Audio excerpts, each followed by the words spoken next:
This is the Earth. This is the axis of the Earth, and this is the equator. This is the axis. You notice this now.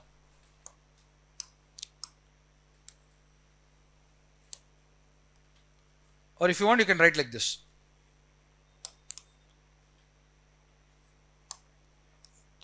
Please notice this. So the axis of the Earth that you can see that here is facing a star now, a distant star in the Milky Way galaxy. In Milky Way galaxy, we have billions of stars. So the axis of the Earth is facing that star here. This star is called as Polaris. Name of the star is Polaris. This is one of the stars in Ursa Minor constellation.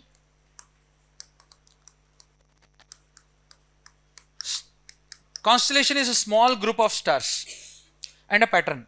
Stella means star.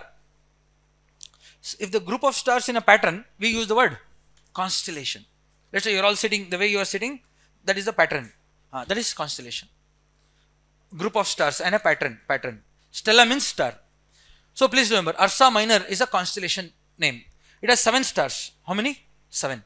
So one of them is Polaris. One of them is Polaris. So this star is facing our axis. That means imagine like this, something like this. See this like this. Earth is tilted and this is facing that star. Okay, this axis. This star is a very prominent star. It is facing the northern hemisphere, you notice. Northern hemisphere, and it is facing this point. So this was called as a North Pole. Please remember, North Star. We call it as a North Star. It is a very prominent star. North Star. Okay. North Star. Very prominent star because it is facing the North Pole here. North Pole. Okay. So all of you remember this. Earlier, when we had no compass, no map, how did we identify directions? Which is north, which is south? How did we know? Stars. Let's say you are in the middle of the desert, you are in the middle of the forest, you are in the middle of the ocean. One thing that is common is stars. From everywhere you can gauge the stars. And the stars helped us in directions. So, by the help of stars, we could identify which is north. If you know this is the star, oh, this is north. Then this will be south. This will be east. This will be west. By using stars, we started identifying the directions. Earlier in the middle of desert and all, in Gulf, Middle East and all, people used to use the star as reference. We got it. So entire the Middle East and Africa, so stars were reference for navigation, for exploration, for traders, for tourists, for travelers and all, for historians and all, stars for reference. Stars used to guide the ships also, the camels also. As a result, it became very prominent in many religions. In Christianity also, Islam also, the stars, Polaris, became very prominent.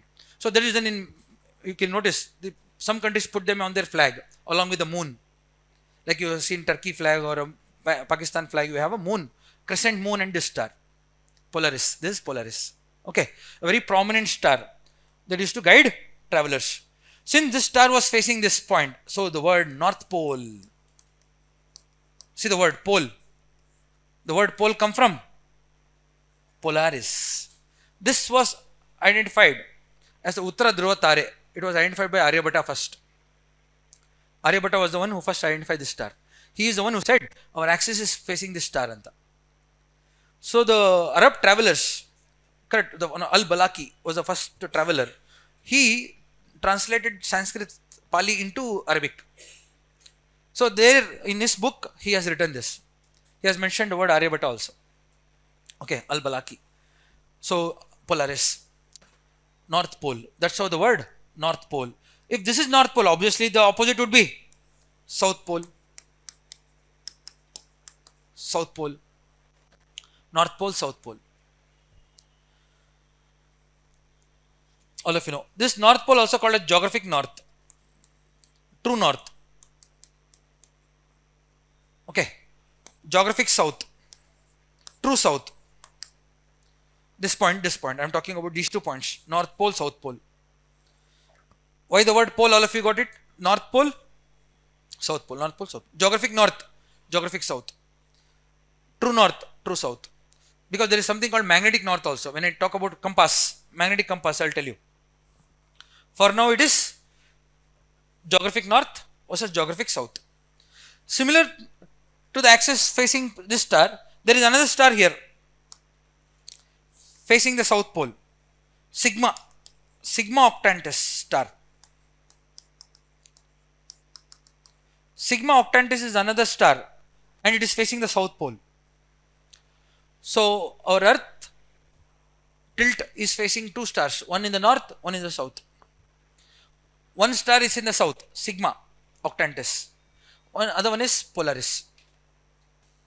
Now all of you know why the word North Pole came from Polaris.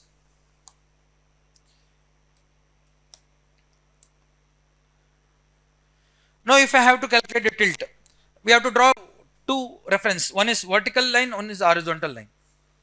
Two references we have to take because we have to measure the tilt from vertical. From here, 23.5 degree. Earth is tilted by 23.5 from the vertical. From here, horizontal 66.5. Together it is 90. Correct. If you take 23.5 plus 66.5, 90 aayega. Because the two lines are perpendicular. So our axis is tilted by how many degrees? 23.5 degree from the vertical. This is called as axial tilt of the Earth. Axial tilt of the Earth. If they ask you what is the tilt of the Earth, axial tilt 23.5.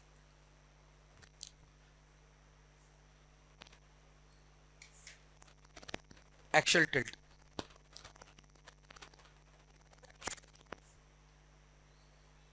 From the horizontal, what is the tilt if they ask you? 66.5. This line, horizontal line, is perpendicular to the sun. Please remember this. This sun and Earth, all planets are in the same plane. I told you, remember? The center of sun coincides with all planets. This is the line. This is that plane.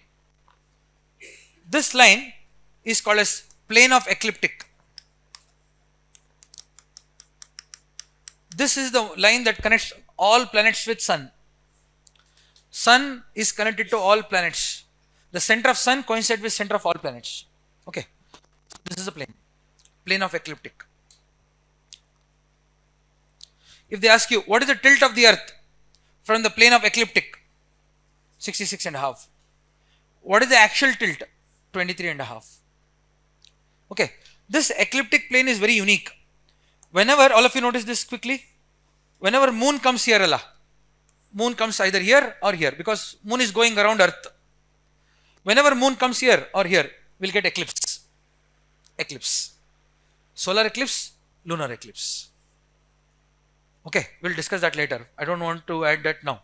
For now, moon comes here or there, we'll get eclipse. So the word ecliptic plane. So you have to imagine like this now. Imagine my head is sun. My head. This is Earth. Mercury is here. Mercury, Venus, Earth, Mars, Jupiter, Saturn, Uranus, Neptune. All of them are in the same plane. Correct. All of them are orbiting around sun in different places now. But they are in the same plane. So you notice this Earth rotating and revolving around sun. Like this. See. Like this. Back to this. 1 year. This is one revolution. So Earth just completed one orbit around sun. My head is sun, if you notice carefully. Okay, like this. So please remember, they are in the same plane with respect to sun. So if the plane of ecliptic, what is the tilt? 66.5. This you have to remember. Clear? So tilt is clear. This is Earth. Every planet has its own tilt. Correct? Venus has a tilt, Uranus has a tilt, Jupiter has a tilt. Few planets have less tilt. Less. Some planets have more tilt, very high tilt. Earth is tilted by 23.5. So you notice Earth appears to rotate west to east. Like this. Correct? All of you see the screen please. Here. Globe please. Uranus is tilted by 97 degree. Ye dekho. Uranus. Planet is tilted by how many degrees? 97 from the vertical. From the vertical. So how does it appear for the observer? North-south, north-south. So Uranus appears to rotate north-south. Venus has 177-degree tilt like this. Venus 177. So it appears to rotate east to west. All of you got it? So not all planets have the same tilt. Tilt alag alag hai sabhi planet ka. Earth is 23.5. Correct. Almost all planets have west to east except Uranus, which is 97 north south. Venus 177. You can see this tilt east to west. That is then Venus east to west. I'll show you that now. Already, see, all the planets are in the same plane with respect to Sun. Hope all of you noticed that. All the planets with respect to Sun in the same plane. Now come to this now. Notice, this is Mercury. You can see almost very less tilt or no tilt at all. Whereas Venus, you notice 177-degree tilt from the vertical like this. So it rotates like this, east to west. Whereas Uranus, you notice, from the vertical, 97-degree tilt. So it appears to rotate north south. All planets west to east, except Uranus and Venus. Uranus is how much? 97 north south. Venus is 177 from the vertical. So that is then Venus rotates from east to west. Okay. Notice speed. Speed also, you see, highest momentum as of now is this. Jupiter has the highest momentum. It takes 9 hours 55 minutes to rotate once. Correct. Earlier we were also first, 4 hours. Now Earth has changed a lot. Now Earth is taking almost 24 hours. Okay. Venus has the lowest momentum. Venus momentum is so low, it is almost taking 243 days to rotate once. You got it? It takes more time to rotate than revolve around Sun. Venus momentum is very, very slow. It is rotating very slowly. Wait, sorry, I'll come back. Venus is rotating very slowly like this. Slowly it is rotating like this.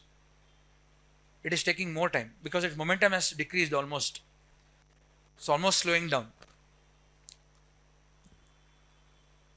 Okay, different planets have different tilt. So please remember, and the speed of tilt also, speed of rotation also different. Jupiter is the fastest spinning planet. Venus is the slowest. Okay, because of very low momentum. Why? Some of you might ask. Because Venus atmosphere is very dense. Venus atmosphere consists of carbon dioxide, and it has so dense atmosphere, it is slowing the entire planet down. So as a result, it's like an external force acting on. Remember, I was telling you, external force hai to momentum will come down. So the atmosphere of Venus is so dense, the Venus rotation is very slow now. Okay. Reason also I have given you. They'll ask. I'll write now. Whatever I just showed you, I'll write. Quickly, we'll finish this. This is Earth.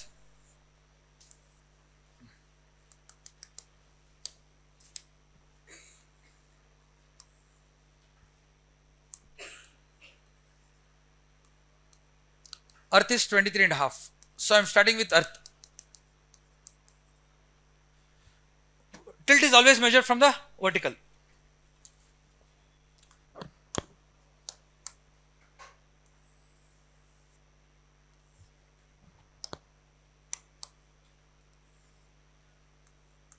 (177.3 degree). This is Venus. So Venus east west. Venus.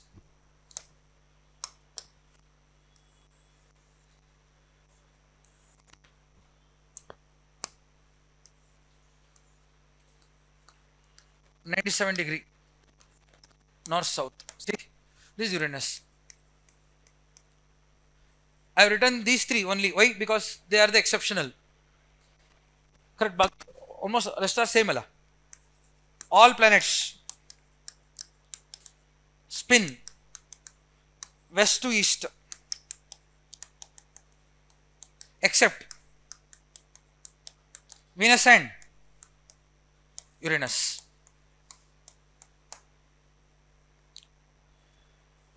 All planets have spin west to east except these two because their tilt are different.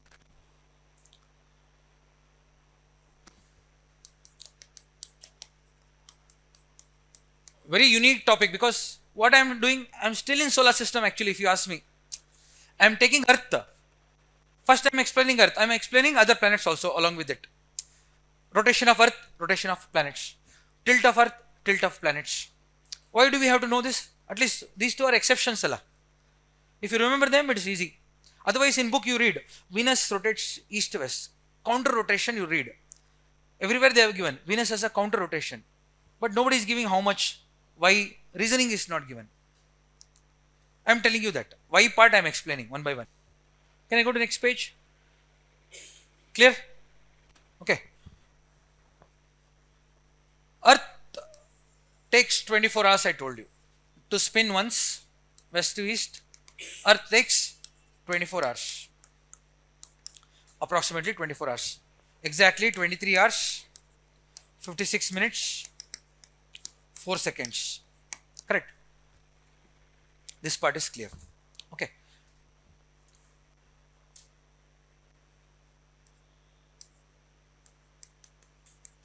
Rotation is when our planet spins 360° on its axis once. Correct. When our planet spins 360° once on its axis, it is called as one rotation. Like this. Imagine this, all of you. This is reference. Okay. This we start India as a reference. All of you see India. Okay. This is the axis. Around the axis, our planet has to rotate once, like this. 360°. Then it is called as one rotation. So what is a rotation? When Earth spins 360° on its axis once, it is called as one rotation, also called as one spin. So it takes approximately 23 hours, 56 minutes, 4 seconds to complete one rotation as of now. So approximately 24 hours. Okay. So what does rotation give us? If Earth rotates like this, it gives us day and night, because the part of the Earth which is facing the sun, imagine this is sun. All of you see here. The part of the Earth which is facing the sun, because we have only one sun in the solar system. In entire solar system we have one sun. So part of the Earth which is facing the sun receives the day, receives the light and heat, correct? Receives the light and heat. So this is day. The other part of the Earth, this side, is not receiving any light or heat. So it will be dark. Night, correct? This will be night. So when the Earth rotates, what happens? Day becomes night, night becomes day. So rotation gives us day and night. Think about it, please. Because we have one sun. The part of the Earth which is facing the sun will receive light and heat both. That part is called as the day. The other part, which is not receiving any light or heat, will be dark. So what is darkness? Absence of light. Think about this definition. That is the only way you can define darkness. Suddenly the light goes here. What happens? The entire room becomes dark. So what do you mean by darkness? Absence of light. So think about it. Okay, please remember this. So during the day we receive heat also. So land heats up, air heats up. You notice early morning when we came into the class, it was not that hot, because the amount of light received was less, heat received was less early in the morning. Now you go out, correct, 11, 12, amount of heat received would have been higher. Land heats up, air heats up. That is then by afternoon we start feeling warm or hot. Correct? After sunset, what happens? There is no heat, earth cools, air also will cool. That is then we start feeling cold at night. Especially midnight to morning, we feel very cold, correct? So at night we feel cold. So what is cold? Absence of heat. Cold is absence of heat. So please remember, the rotation gives us day and night. So always remember this. So rotation is when Earth spins 360° once on its axis. That is one rotation. One rotation is one day, equivalent to 24 hours. Okay. So any date we take, let's say 20th today. That also I'll mention here only. So today is what? July 20th. Monday. Any day and date always changes at midnight, 12. Calendar date always changes midnight. Today midnight, 21st it will become Tuesday. Till next 24 hours it will be on the same day, correct? Till next midnight it will be on the same day, 24 hours. Somewhere in the middle is 12 noon. Let's say today 12 noon. That is called as a midday. What is midday? Because it divides the day into two parts. Midday. Midday. That is around 12 o'clock. Okay. In Latin we call it as meri. Midday is diem. Spelling. Mind the spelling. Midday. Whenever we say time. From midnight till noon we should say AM. Meaning ante-meridium. See the spelling. A-N-T-E. Meridium. Now what is the time? You should say AM. So let's say around 10:50 AM. From midnight to noon, whenever you say. What is this? AM, you know, but what does the expansion, abbreviation stand for? I am telling you. 12 ke baad, post. Let's say after 12, it will become post meridium. Mind the spelling, please. Post meridium. AM, PM. Because these are very simple things. We all know that we use it also. But we don't know what is the abbreviation sometimes. As a civil service aspirant, you should have basic, strong basic. Correct. Why does Earth rotate? You know now. Correct. All that kind of silly questions that we used to think of, you know the answer now. Okay. AM, PM is clear now. So exactly midnight. Imagine midnight 12. You should say AM. 12 AM is midnight. Always remember. 12 noon is PM. Always remember. Abhi 12 hoga na, that is PM, you should say. 12 PM is noon. 12 AM is midnight. Because in UPSC some questions will come. Time zone. When I discuss time zone, this kind of question they'll ask. Choices they'll give 12 AM, 12 PM. Purposefully they'll give two choices. The same 12 AM and 12 PM. You should know which one to use. Okay. Midnight. Exactly midnight is 12 AM. Exactly afternoon is 12 PM. Clear? When to use AM, when to use PM, clear? Rotation and time part is clear.